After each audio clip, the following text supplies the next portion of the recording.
നിങ്ങളിലേക്ക് സ്വർണ്ണവില കൃത്യമായി എത്തിക്കുന്ന ഈ ചാനൽ സബ്സ്ക്രൈബ് ചെയ്യാനും നോട്ടിഫിക്കേഷൻ ലഭിക്കുവാനായി ബെല്ലൈക്കൺ അമർത്താനും മറക്കരുത്. അതുകൂടാതെ നിങ്ങളുടെ ഓരോ ലൈക്കും വിലപ്പെട്ടതാണ്. ലൈക്ക് ചെയ്യാൻ മറക്കരുത് കേട്ടോ. സ്വർണം വാങ്ങാനുള്ളവർക്ക് വീണ്ടും പ്രതീക്ഷ നൽകിക്കൊണ്ട് വിപണിയിൽ വമ്പൻ പ്രതിരോധമാണ് നേരിട്ടുകൊണ്ടിരിക്കുന്നത്. അന്താരാഷ്ട്ര വിപണിയിൽ ഓരോ സ്വർണത്തിന് $2034 രേഖപ്പെടുത്തിയപ്പോൾ കേരളത്തിൽ നിന്ന് സ്വർണ്ണ വിപണിയിൽ മാറ്റങ്ങളൊന്നും രേഖപ്പെടുത്താനായില്ല. അതുമാത്രമല്ല, വരും ദിവസങ്ങളിൽ വിപണിയിൽ വർധനവ് നേരിടുമെന്നാണ് അന്താരാഷ്ട്ര വിപണിയിലെ നിരീക്ഷകർ പറയുന്നത്. അതുകൊണ്ട് തന്നെ വിൽക്കാനുള്ളവർക്ക് വമ്പൻ ലാഭം തന്നെയായിരിക്കും ലഭിക്കുക.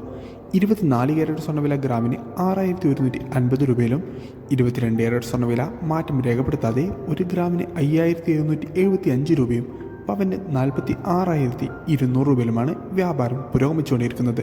Thanks for watching. Gold price Kerala.